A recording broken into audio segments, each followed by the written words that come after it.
il y a justement une petite voie verte, si on peut appeler ça, auquel on pourra y aller en vélo ou à pied. Donc moi, à titre personnel, je l'utilise beaucoup. Oui, ça nous arrive de l'utiliser quand on a besoin de se ressourcer. Souvent, c'est sympa. Ou même lors de projets, il y a des professeurs à nous qui aiment bien faire des cours sur cette voie verte. En fait, on se balade, on a nos casques et nos micros et en fait, on écoute ce qu'ils disent. Et puis, bah, ça permet de faire un cours plus intéressant et de voir Damini en profondeur. Fawzi, Owen, vous la connaissiez, la voie verte Non. Non, pas eu l'occasion d'aller vous promener dessus en vélo. Alors, on peut se promener avec quoi sur la voie verte? Ça, on peut... Bah, on peut y aller à pied, en vélo, en trottinette, en skate, en overboard. Enfin, tant que j'ai envie de dire, tant que c'est pas moteur ou oui, voilà, tant que c'est pas motorisé, c'est possible. Tout est possible sur la voie verte. Est-ce que celle de Damini, elle est accessible avec des chevaux ou pas? Je sais qu'il y a des débats sur les usages par... Moi, sur Damigny, j'ai jamais vu de chevaux. Enfin, Non. sur la commune de Damigny, j'ai jamais vu de chevaux sur la voie verte. Il y a des bouts de voie verte, je crois, de mémoire, qui étaient accessibles aussi. Oui, après, par chez moi, je suis du côté de Saint-Lô et j'ai déjà vu des chevaux emprunter des voies vertes, justement, pour faire leur balade, pour relier voilà, plusieurs secteurs, plusieurs sites. Ils passent par la voie verte, justement, avec leurs chevaux. Donc on pourrait se dire que finalement, le cheval est aussi de mobilité douce. C'est ça, l'hippomobile. Hippomobile. Est-ce que vous envisagez d'autres aménagements dehors de cette voie verte sur Damigny? Est-ce qu'il y a des projets, des choses que vous aimeriez expérimenter Oui, alors c'est même pas à titre expérimental, c'est-à-dire que ça a été voté pour le budget 2023. Nous allons relier par une piste cyclable le centre-bourg de Damigny à justement au pôle universitaire de Damigny. Pourquoi une piste cyclable? Pour sécuriser l'utilisation, l'utilisation de cette piste, sécuriser les utilisateurs qui soient en vélo ou à pied.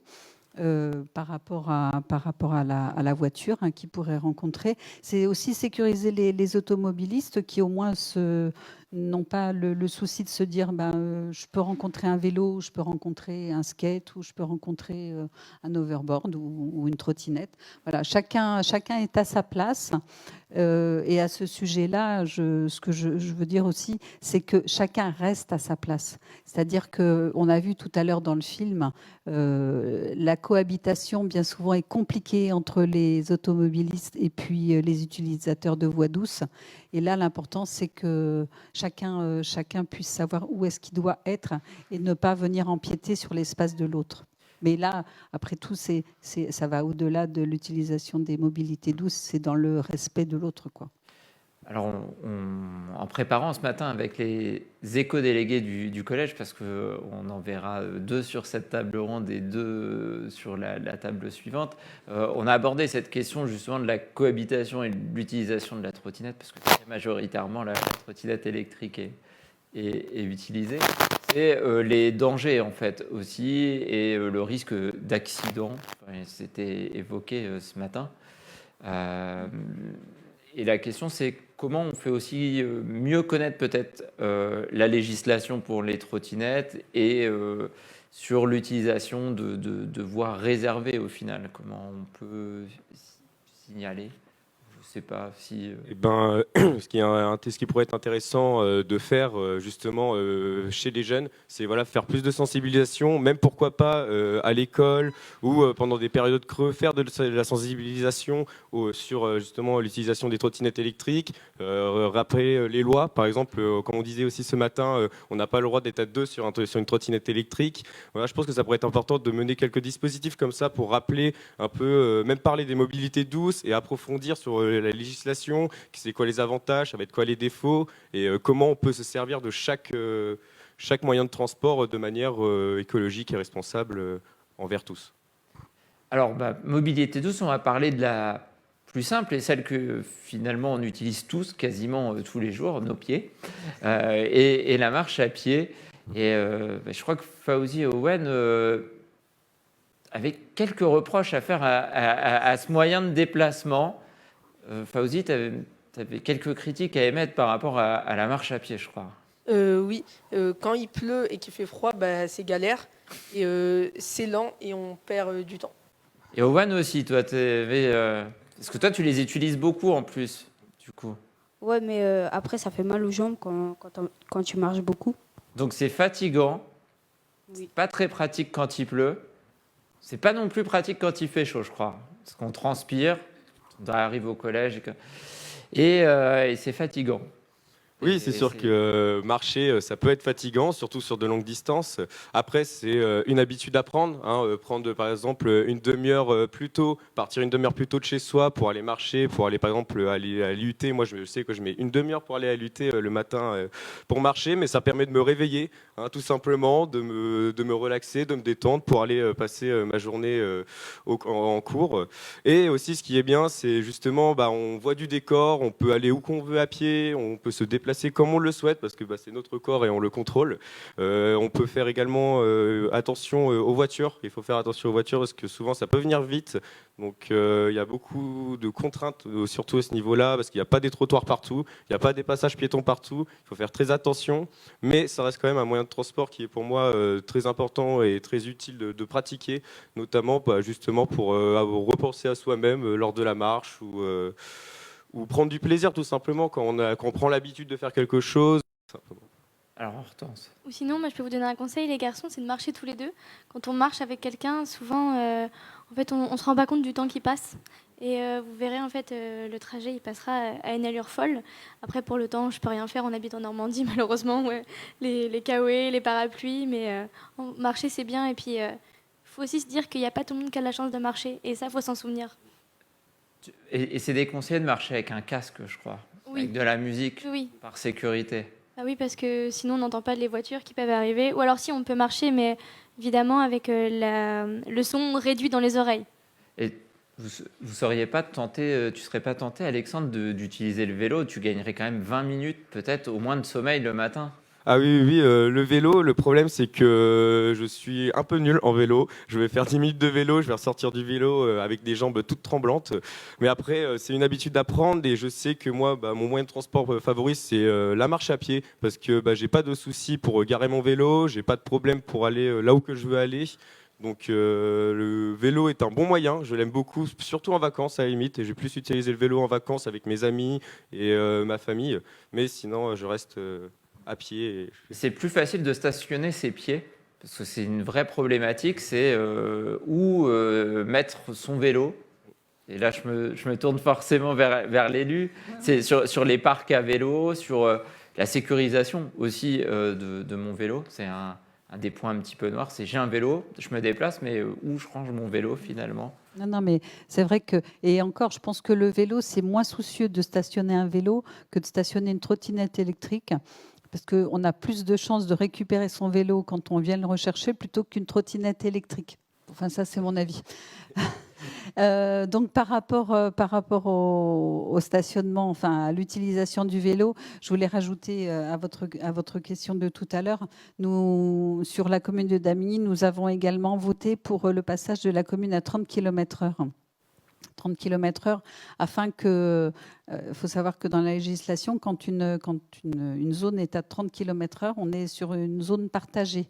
C'est-à-dire qu'il n'y a plus, on n'y a plus obligation d'avoir des voies réservées pour les vélos ou pour les trottinettes. C'est-à-dire que tout le monde doit faire attention à l'autre. Il n'y a plus de céder le passage. Enfin, il n'y a plus de stop ou de céder le passage.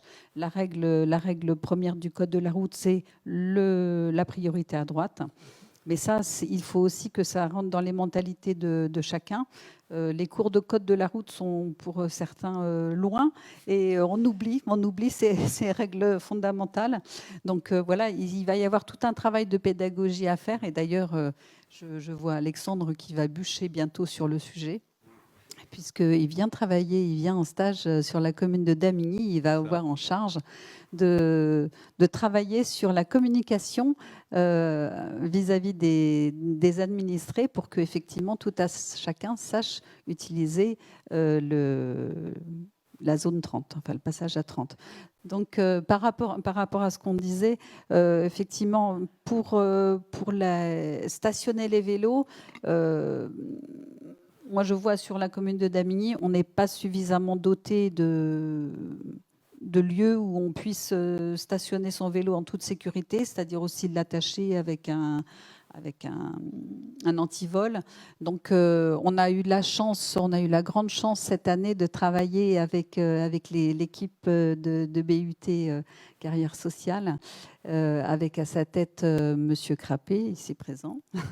Donc voilà, ils nous ont fait plein de propositions pour effectivement repenser la commune avec des aménagements, avec des coûts des fois moindres, mais en tous les cas pour que tout le monde ait sa place, et les automobilistes, et les piétons, et les vélos, et les trottes, enfin voilà, pour que tout le monde vive en harmonie. Alors, on a cette question pour les vélos, où mettre son vélo, et on a une autre question par rapport aux trottinettes, qui est très utilisée. Hein. Owen, tu as une trottinette électrique?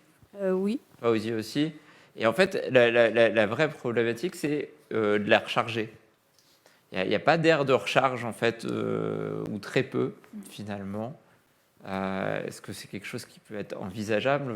Voilà, dans le but de favoriser ces mobilités douces, je vais venir du collège jusqu'à Damigny, et éventuellement, il y a un moment, si je ne veux pas finir à pied, il va falloir que je recharge ma trottinette. C'est comment je fais, finalement? Alors, effectivement, par rapport à ça, autant il y a des bornes de recharge pour les véhicules, hein, il y en a un petit peu partout sur le territoire, et il y en a il y a 2 bornes de recharge pour les véhicules en face de la mairie. Par rapport aux trottinettes, eh bien, messieurs, il va falloir que vous attendiez encore un petit peu, parce que c'est dans les tuyaux, enfin plus que dans les tuyaux, mais donc la commune a fait l'acquisition d'un terrain qui borde la voie verte, et juste en face de la mairie, et donc nous allons dédier une partie de ce terrain justement à l'accueil des mobilités douces, et avec une station de recharge pour vos trottinettes. Donc il va falloir que vous attendiez un peu. Pensez, quand vous allez venir à Damigny la prochaine fois, que votre batterie elle soit bien pleine pour que vous puissiez faire l'aller-retour sans souci. Mais dans quelques temps, effectivement, vous pourrez recharger sur la commune. Voilà, comme vous pourrez écouter votre musique en streaming, ou je ne sais pas comment on dit, puisqu'on a aussi mis la Wi-Fi, enfin, en tous les cas, voilà, pour que tous les usagers puissent y trouver leur compte. Donc on pourra regarder des vidéos YouTube pendant que la trottinette recharge, c'est quand même formidable. C'est ça. Question quand même, parce qu'on parle de trottinette électrique, on parle de mobilité douce, le thème c'est quand même le développement durable. Est-ce que c'est si écologique que ça, la trottinette électrique? Les solutions de trottinette, on a vu qu'il y avait des référendums ce week-end par exemple sur la location de trottinettes. Est-ce que finalement cette solution elle est si écologiquement viable, notamment avec les productions de batteries? Voilà, je me tourne plus vers vous. C'est sa production en fait qui va pas être très écologique, même pas du tout. À l'utilisation à long terme, oui, ça va l'être, mais c'est sa création en fait qui va faire qu'elle est pas du tout. Mais Alexandre va vous en dire plus sur le sujet. Oui, alors bien sûr, c'est surtout les batteries qui vont coincer, hein, dans tous les véhicules électriques. Ça va être les batteries parce que faut aller les chercher, les minerais, il faut aller chercher les matières premières qui sont dans des carrières auxquelles on va beaucoup polluer, on va détruire des grosses zones en allant chercher les minerais. Donc déjà c'est un premier problème. Après il y a aussi la construction massive aussi des trottinettes électriques. Elles peuvent avoir une durée de vie assez longue, sauf que le manque d'entretien, le manque de prise de soin de la part des usagers font que ça se renouvelle assez souvent, hein, tous les 2 ans, 3 ans. Beaucoup vont changer leur trottinette parce qu'elle sera plus utilisable, hein, tout simplement.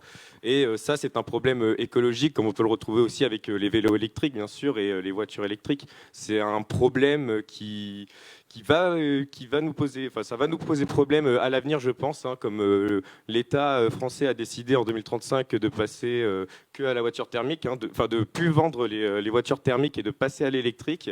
Donc ça va être un nouvel enjeu, je pense, environnemental auquel il faudra beaucoup réfléchir. Parce que l'électrique, oui, ça apporte beaucoup, ça fait du bien à la planète, mais il y a aussi beaucoup de contraintes qui font qu'on ne pourra pas utiliser ça indéfiniment, selon moi. En fait, l'idée, c'est plutôt de préserver sa trottinette pour l'emmener loin, sa trottinette électrique. Plus je vais l'utiliser longtemps, voire la réparer, plus mon impact écologique sera sera faible. Ah bah oui, bien sûr, parce qu'une fois que la trottinette va être faite, s'il y a seulement la batterie, si on a un bon entretien de la trottinette et que c'est seulement la batterie qu'il faut changer au bout de plusieurs années, si on entretient bien une batterie, ça peut tenir plusieurs années. Donc si on la change plusieurs années, là oui, ça peut être intéressant de parler électrique. Mais si on doit changer une batterie trop régulièrement, là par contre, ça a un énorme impact sur l'environnement, notamment avec les matériaux premiers qu'on va trouver dans les carrières. Super. Je crois que le temps qui nous est imparti est presque terminé. Alors, je ne sais pas si Fawzi ou Wen, est-ce que vous aviez des questions? Est-ce que vous avez envie d'essayer des nouvelles mobilités douces? Est-ce que la carriole, ça vous brancherait Non. par des chevaux? Non. Tu vas rester au vélo et au pied? Pas d'overboard ou pas de vélo électrique? Non. Non, tu fais tout à la force des jambes. Fawzi, toi, il y a des choses que tu aimerais essayer Non. Non? La prochaine sortie scolaire du collège avec une calèche, Ça peut être bien. ça peut être bien. Il faudra en parler au principal, peut-être, pour envisager Le vélo-rail à Bagnoles de l'Orne. le vélo-rail à Bagnoles. Ça fait en calèche pour aller à Bagnoles, mais il faudra prendre le temps, ça pourra se faire. Il va me rester à vous remercier. Anita Payot, merci d'avoir été grand témoin de cette table ronde. Fawzi Owen, merci. Alexandre Hortense, merci. Merci aussi. à vous. On se retrouve dans quelques instants pour la deuxième table ronde de cette journée du développement durable, ici en direct du collège Louise Michel à Alençon dans quelques instants. Si vous ne voulez pas la manquer, restez connectés sur Facebook. À tout à l'heure.